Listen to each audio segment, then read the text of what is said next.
ہاں جناب، سب آ گئے نا؟ بسم اللہ الرحمن الرحیم۔ کہاں سے جناب؟ تو جنابت کے غسل کا مسنون طریقہ کیا ہے؟ ویسے کافی ہونے کو تو یہ بات کافی ہے کہ آپ پورے بدن پر کسی بھی طرح پانی بہائیں یا پانی میں آپ غوطہ لگائیں اور اس کے ساتھ کلی اور ناک میں پانی ڈال دیں تو بس آپ کا غسل ہو جائے گا۔ لیکن اس کا جو پراپر مسنون طریقہ ہے تو وہ اس میں کچھ تفصیل ہے، اور وہ تفصیل حکمتی دینی اور دنیاوی دونوں پر مبنی ہے۔ وہ یہ ہے کہ سب سے پہلا آپ استنجا کریں۔ استنجا کے بعد جو ہے آپ کے جہاں جہاں نجاست لگی ہے اور آپ کو نظر آ رہا ہے کہ یہاں لگی ہے تو وہ جگہ صاف کریں۔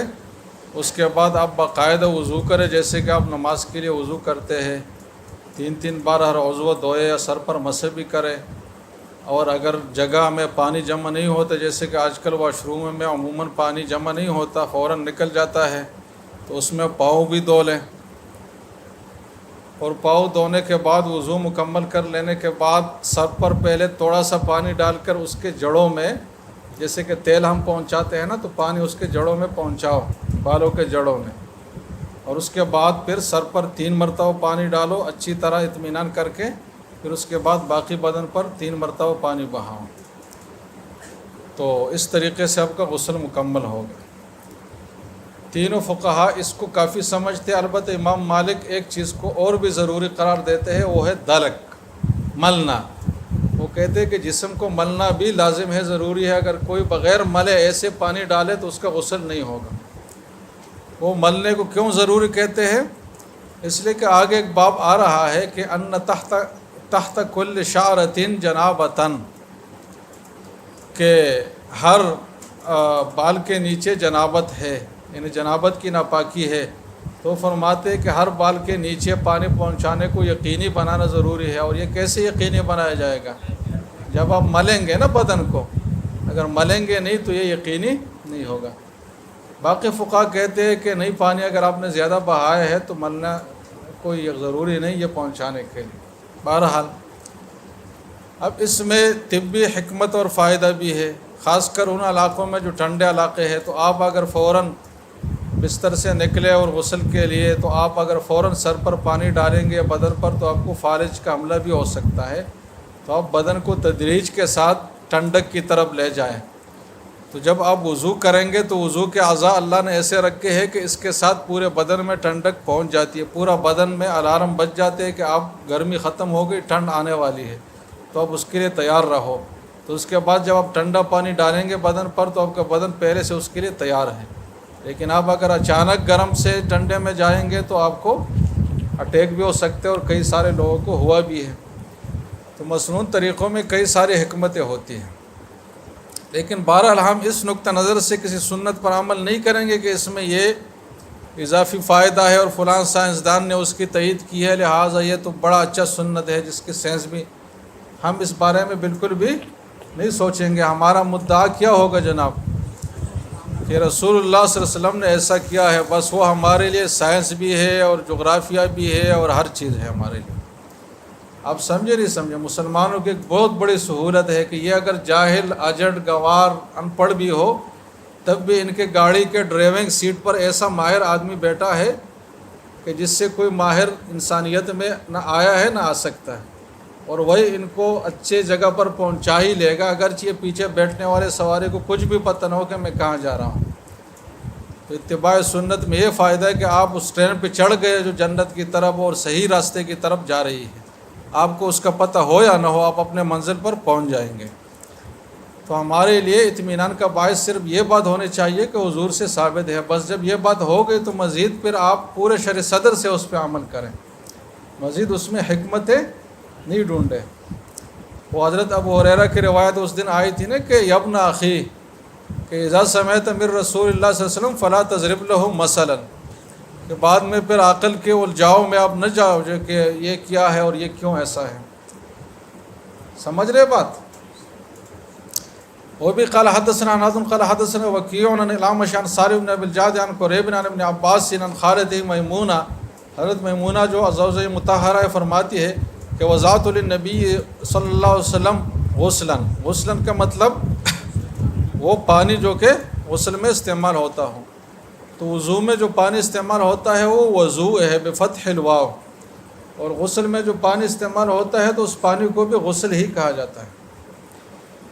فاغتسل من الجنابۃ، حضور نے غسل جنابت فرمایا، اور اس طریقے سے کہ فاکفى الاناء بشمالہ علی یمینہ، کیونکہ وہاں برتن سے ایسے پانی اٹھا کر بدن پر ڈالنا تھا نا، تو سب سے پہلے برتن کو ٹیڑھا کر کے سیدھے ہاتھ سے پکڑ کر بائیں ہاتھ پر پانی بہایا اور پھر اس پانی سے دونوں ہاتھ دھوئے.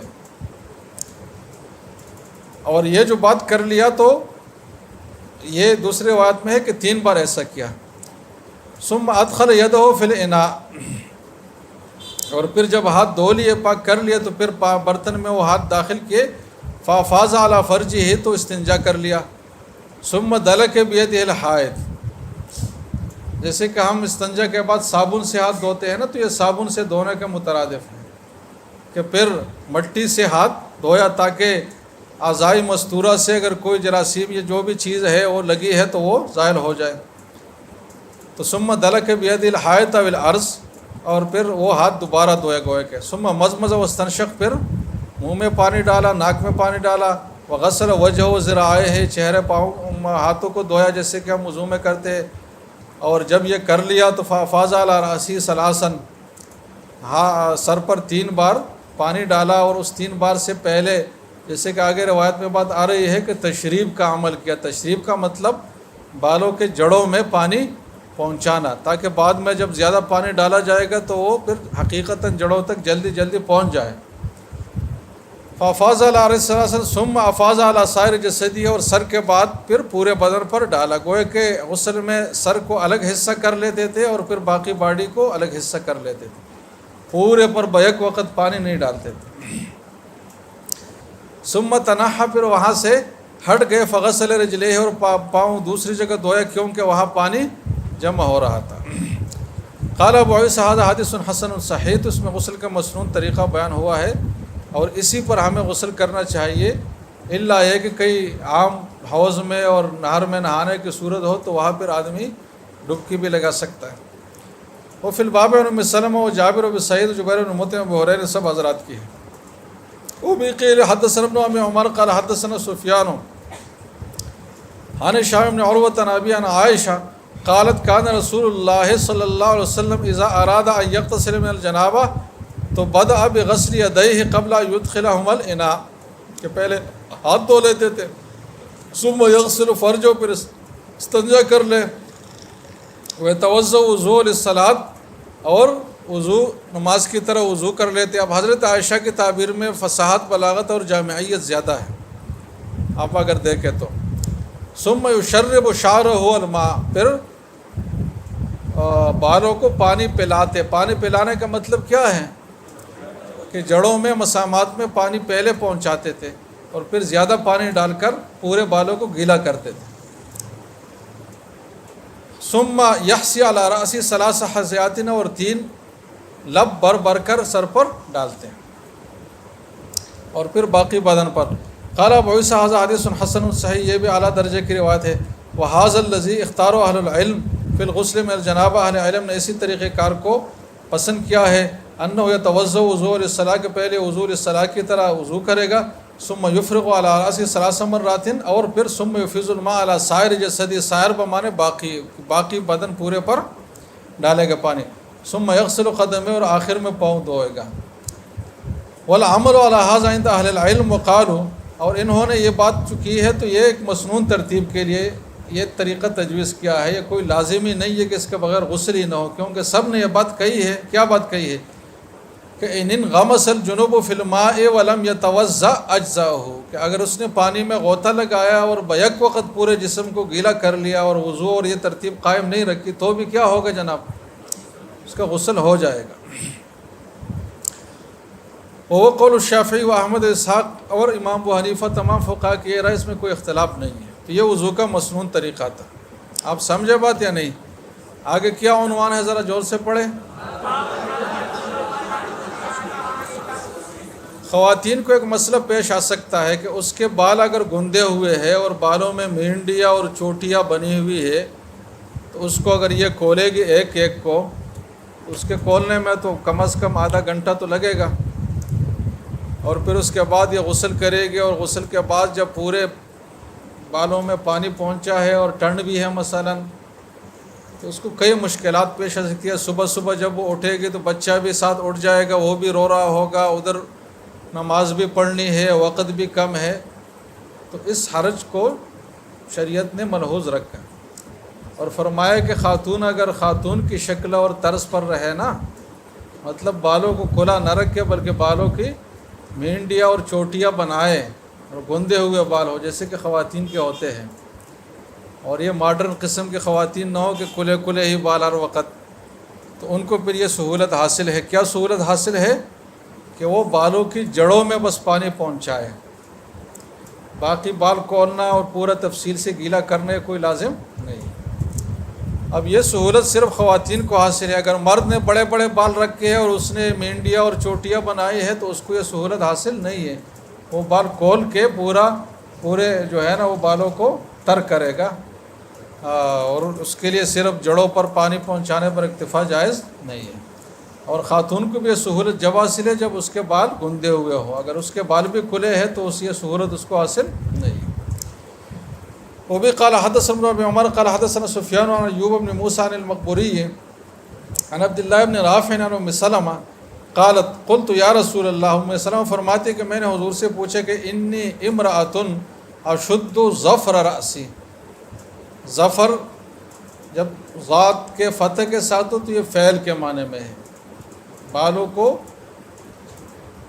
چوٹیاں لگانا، تو میں ایک ایسی خاتون ہوں جو اپنے بالوں کی چوٹیوں کو مضبوطی سے لگا لیتی ہوں، یعنی مضبوط چوٹیاں بناتی ہوں جن کو آسانی سے نہ کھولا جا سکے، جیسے کہ افریقہ کے لوگ کرتے ہیں نا بہت زیادہ۔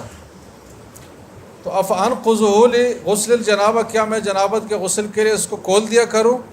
تو حضور نے فرمایا کہ لا، نہیں، انما یکفیک ان تحسی علی رأسک ثلاث حثیات، آپ اگر 3 بار سر پر پانی ڈالے اور مطلب یہ ہے کہ جڑوں تک پانی پہنچائے، ثم تفیض علی سائر جسدک، اور باقی بدن پر پانی بہائے، تو فتطہرین، آپ پاک ہو جائیں گی، آپ کا غسل ہو جائے گا اور بال کھولنے اور گیلا کرنے کی ضرورت نہیں ہے۔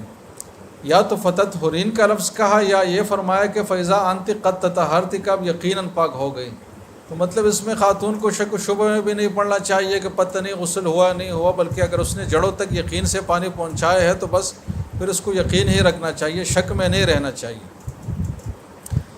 اب یہ بات اس پر بھی تمام فقہاء کا اتفاق ہے، کوئی اختلاف نہیں ہے۔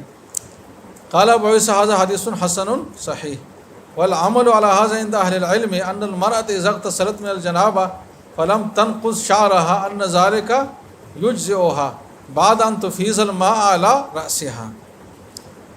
اب ایک صورت اشکال والی ہو سکتی ہے کہ اگر ایک خاتون نے ایک آدھ چوٹی بنائی ہے، مینڈی بنائی ہے اور باقی بال کھلے ہیں، اس میں کوئی تصریح تو مجھے نہیں ملی، لیکن اصول کا تقاضا یہ ہے کہ جس کی چوٹی بنائی ہے وہاں تو جڑ تک پانی پہنچانا کافی ہے، جو کھلے بال ہے تو اس پورے کو گیلا کرنا پھر ضروری ہوگا۔ اگر پورے سر میں معمول کے مطابق چوٹیاں بنائی ہے تو پھر جڑوں تک پہنچانا کافی ہے بس۔ اب اگلا باب ہے ان کل تحت کل شعرۃ جنابۃ، کہ ہر بال کے نیچے جنابت کا اثر موجود ہے، لہٰذا اس کو معمولی نہ سمجھا جائے کہ یار اتنی سی جگہ اگر سوکھے رہ گئی تو کیا ہو گیا، بلکہ ایک بال کے بقدر جگہ بھی اگر سوکھی ہے تو آپ کا غسل نہیں ہوا۔ اب تحت کل شعرۃ کا مطلب یہ نہیں ہے کہ بال کے جو مسامات ہے جہاں سے بال اگ رہا ہے نکل رہا ہے اس کے نیچے جنابت ہے، کیونکہ وہ تو بدن کا اندرونی حصہ ہے نا، وہاں تک تو آپ پانی نہیں پہنچا سکتے۔ تو تحت کل شعرۃ کا مطلب جو بال پڑا ہوا ہے نا بدن پر، تو اس کے نیچے بھی جنابت ہے اور اس کے نیچے بھی پانی پہنچانا ضروری ہے، اتنی معمولی جگہ بھی معاف نہیں ہے، چھ جائے کہ بڑی جگہ خشک رہ جائے، تو یہ مطلب ہے اس کا۔ حدثنا نصر بن علی قال حدثنا حارث بن وجبہ قال حدثنا مالک بن دینار عن محمد بن سیرین عن ابی ہریرہ عن النبی صلی اللہ علیہ وسلم قال تحت کل شعرۃ جنابۃ، تو یہاں جنابۃن ہم پڑھیں گے اور وہاں اوپر جو ترجمۃ الباب ہے وہاں جنابۃن پڑھیں گے۔ کیوں جنابۃن پڑھیں گے؟ کیونکہ وہ اسم مؤخر ہے، فَاغْسِلُوا الشَّعْرَ وَأَنْقُوا الْبَشْرَ، تو آپ بالوں کو دو اور بشرہ جو جلد ہے اس کو صاف کیا کرو۔ اب اس انقاء کے حکم کے وجہ سے امام شافعی نے دلک کو ضروری قرار دیا ہے۔ وہ فرماتے ہیں کہ انقاء بغیر دلک کے نہیں ہو سکتا۔ باقی فقہا کہتے ہیں کہ انقاء کا مطلب وہاں پانی پہنچانا ہے، اور انقاء سے مطلب طہارت حاصل کرنا ہے، تو اس کے لیے ملنا کوئی ضروری نہیں، البتہ ہر جگہ پانی پہنچنا یقینی یہ ضروری ہے۔ وفی الباب عن علی و انس قال ابو عیسیٰ حدیث الحارث ابن وجیح یا وجبہ حدیث غریب لا نعرف من حدیثہ وهو شیخ لیس بذاک، یعنی اتنا مضبوط اور ثقہ آدمی نہیں ہے۔ وقد روى عنه غیر واحد من الائمہ وقد تفرد بهذا الحدیث عن مالک بن دینار ويقول الحارث ابن وجیح، اور اس کو الحارث ابن وجبہ بھی کہا گیا ہے، تو مشہور جو ہے وہ وجبہ ہے۔ اب ایک آدمی نے غسل کر لیا اور غسل سے پہلے مسنون طریقے سے وضو کر لیا، یا اگر نہ بھی کیا ہے تو اگر غسل کر لیا تو پورے بدن تک پانی پہنچایا، اور غسل تو اعلیٰ درجے کی چیز ہے نا وضو سے، کہ اس میں وہاں بھی پانی پہنچانا لازم ہے جو وضو میں نہیں ہے۔ تو کسی نے اگر غسل کر لیا تو گویا کہ اس کے ضمن میں اس نے وضو بھی کر لیا یقیناً، تو اس کے بعد اگر اس کو وضو والی عبادت ادا کرنی ہے تو اس کے لیے نیا وضو کی ضرورت نہیں ہے، الا ہے کہ یہ بے وضو ہو گیا ہو تو پھر تو الگ بات ہے، لیکن اگر بے وضو نہیں ہوا تو غسل بھی کافی ہے، الگ سے وضو کرنا یہ اسراف میں آئے گا، تو وضو بعد الغسل کی ضرورت نہیں ہے۔ وہ بھی قال حدثنا اسماعیل بن موسیٰ قال حدثنا شریک عن ابی اسحاق عن الاسود عن عائشہ ان النبی صلی اللہ علیہ وسلم کان لا یتوضأ بعد الغسل، ایک بار بھی یہ ثابت نہیں ہے کہ حضور نے غسل کیا ہو اور بعد میں الگ سے وضو بھی کیا ہو، الا یہ کہ وضو کی ضرورت پیش آئی ہو تو الگ بات ہے۔ قال ابو عیسیٰ ھذا قول غیر واحد من اصحاب نبی صلی اللہ علیہ وسلم والتابعین، سب حضرات کی رائے ہے، بعد کے ائمہ مجتہدین کی بھی تمام کی رائے ہے کہ اللہ یتوضأ بعد الغسل۔ بات سمجھے نہیں سمجھے؟ بس